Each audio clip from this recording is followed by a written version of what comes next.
గురుగారు నమస్కారం. ఆశీర్వచనం తల్లి. గురుగారు, సాధారణంగా మనం మాసం అంటే 30 రోజులు అని చెప్పుకుంటాము.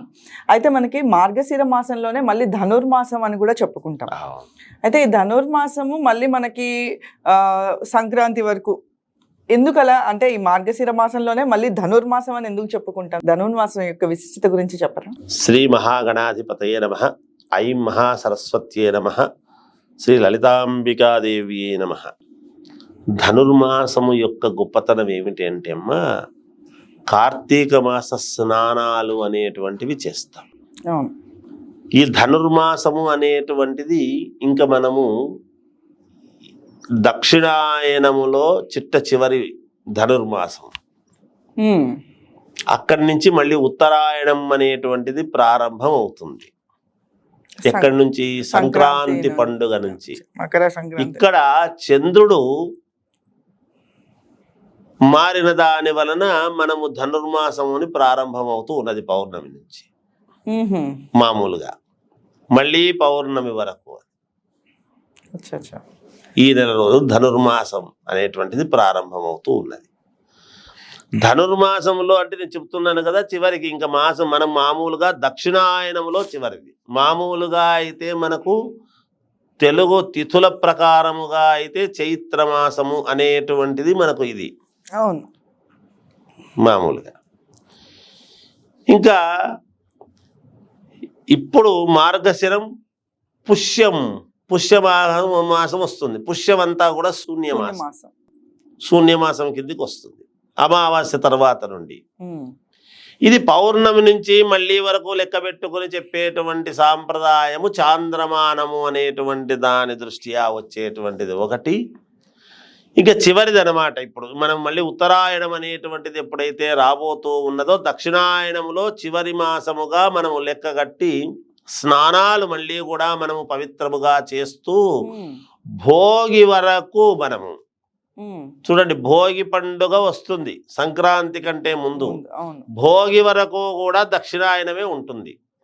ఎప్పుడైతే మకర సంక్రాంతి, మకర రాశిలోకి రవి సంక్రమణము జరుగుతుందో మరుసటి రోజు అక్కడి నుంచి ఉత్తరాయణ ప్రారంభం, పుణ్యకాలం అనేటువంటిది ప్రారంభమవుతుంది.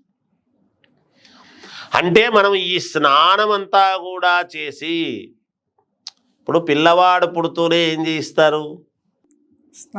స్నానం చేయిస్తారు కదా, శుద్ధి చేస్తారు కదా.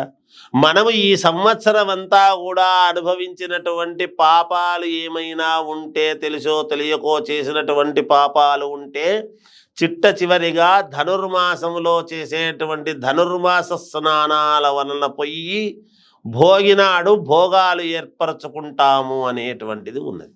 అంటే దీనికి కూడా మనం సూర్యోదయానికి, అంటే జనరల్గా మనం సూర్యోదయానికి ముందు స్నానం చేస్తాము.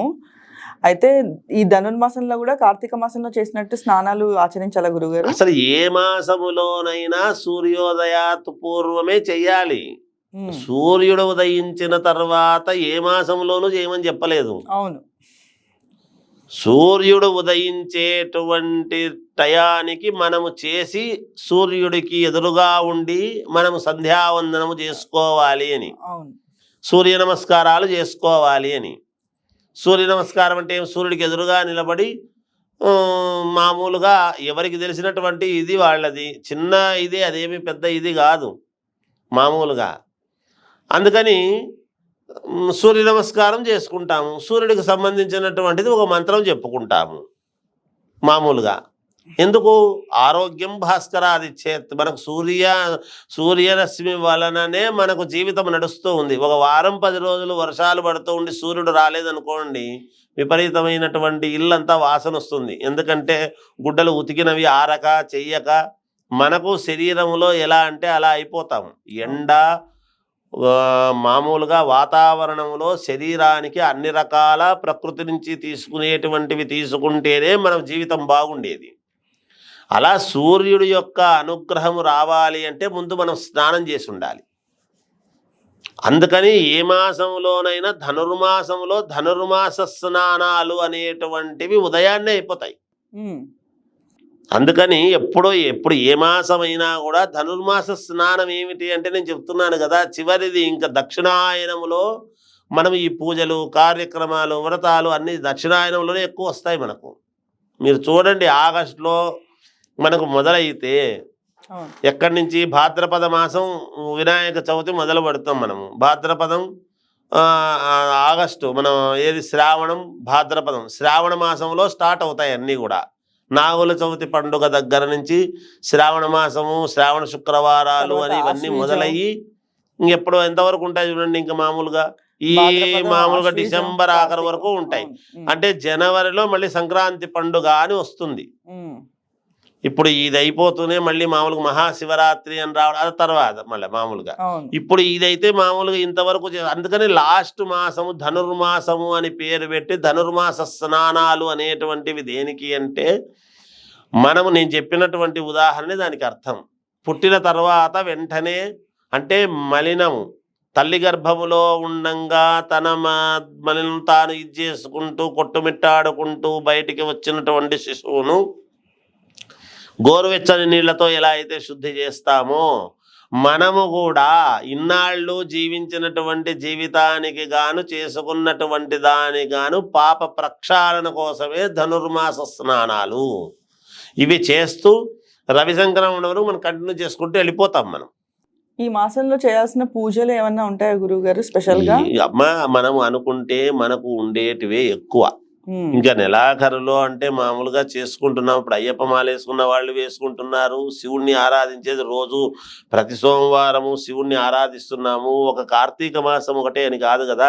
అలా అనుకుంటే ఆ మాసాలు, ఇప్పుడు మాసాన మార్గశీర్షోస్మి అన్నామని మార్గశిర మాసంలో మాత్రమే విష్ణు ఆలయాలు తెరిచి మిగతాటువంటి మూసేయాలి. అలా నిరంతరము చేసుకునేటువంటిది ఏమిటి అంటే మన ఇంటి దేవుణ్ణి ఆరాధించుకోవటం మొట్టమొదట. అలా ఈ మాసం అంతా కూడా మనకు ఇష్టమైన దేవుళ్ళని ఎవరినైనా పూజించుకోవచ్చు. విశేషమైనటువంటి పర్వదినాలలో ఎప్పుడూ కూడా ఆ స్వామిని నమస్కరించుకోవడం మన ఆనవాయితీ.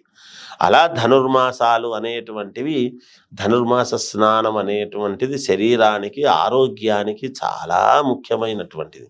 మనం అనుకుంటాం చలికి లేవలేక రగ్గొప్పుకొని ఉంటాము, కానీ ధనుర్మాస స్నానాలు చేస్తే అలా కూర్చుంటే మీకు ఎలాంటి చలి పెడుతుంది ఇంకొకటి అనేది ఉండదు. తెల్లవారుజామునే స్నానాలు చేసే వాళ్లకు ఏం బా ఇంత చలిలో ఎలా తిరుగుతున్నావు అని అనుకుంటాం మనం, కానీ వాళ్ళకేం అనిపించదు. వాళ్ళ అది ఆ శరీరానికి ఆ చలికి తట్టుకునేటువంటి ఇది శరీరానికి ఇస్తాడు, ఎండకు తట్టుకునేటువంటి ఇది శరీరానికి ఇస్తాడు.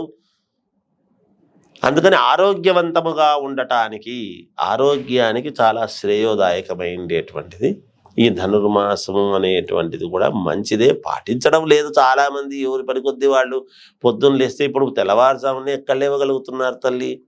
తెల్లవారిన తర్వాత 6:30 అయింది, 7 అయింది అని అప్పుడు స్నానాలు చేసి 7, 8కో 8:30కో కాస్త టిఫిన్ తిని ఉద్యోగాలు, ఉరుకుల పరుగుల జీవితం, భార్యాభర్తలు ఇద్దరు సంపాదించుకుంటే కానీ పాపం పిల్లలకు ఒక ఉపకృతికి తీసుకురాలేని రోజులైనాయి. అందుకని ఎవరిని ఏం తప్పు పట్టేదానికి లేదు. మీరు ముందు లేవండి అంటే రాత్రి పడుకుని అన్ని సర్దుకొని చేసుకునేటప్పటికే ఆడవాళ్ళకి ఇబ్బంది అవుతుంటుంది. కొంతమందికి నైట్ షిఫ్ట్ చాలా ఇబ్బందులు ఉంటాయమ్మా. నైట్ షిఫ్ట్ పోయొచ్చే వాళ్ళు ఉంటారు, పొద్దున్నే పడుకుంటారు. రోజులు అంటే మనుషులు యంత్రాలుగా మారిపోయిన రోజులైనాయి. మనుషుల్లాగా కాకుండా యంత్రాల్లాగా పోయి చేసుకునేటువంటి రోజులు వచ్చినాయి. అట్లా చేసుకుంటే కానీ జీవన గమనం ముందుకు నడవడానికి లేదు. అందువల్ల ఎవరిని తప్పుపట్టడానికి లేదు. ఇంట్లో పెద్దవాళ్ళు ఎవరైనా ఉంటే వాళ్ళు చేసుకుంటుంటారు. చాదస్తము అది ఇది అనకుండా ఉంటే చాలు వాళ్ళను. ఎందుకంటే వాళ్ళు చేసిన పుణ్యం అంతా మనకు వస్తుంది. ఇంట్లో పెద్దవాళ్ళు ఉంటే ఏమిటంటే, ఇంట్లో తులసి ముఖ ఉంటే ఎంత పుణ్యమో ఇంట్లో పెద్దవాళ్ళు ఉంటే కూడా అంత పుణ్యం వాస్తవానికి. అందుకని తల్లి, అందుకని ధనుర్మాసం యొక్క గొప్పతనము అది. దాని ఫైనల్ గా ఏ మాసంలో అయినా భగవన్నామస్మరణ మాత్రం కంపల్సరీ, తప్పకుండా రోజు దేవాలయానికి వెళ్ళాలి. రోజు మనకు ఆహారం ఆకలి అవుతుంది కదా, తింటున్నాం కదా, రోజు మంచినీళ్ళు తాగుతున్నాం కదా, రోజు భగవన్నామస్మరణ చేసుకోవడానికి ఏమిటి ప్రాబ్లం? మనకు తెలిసిందే, స్వామి నన్ను చల్లగా కాపాడు అని చాలు, ఒక ముక్క, ఎక్కువ అక్కర్లే. మనమేం అంతే అమ్మా. ధన్యవాదాలు గురువు. జయోస్తు.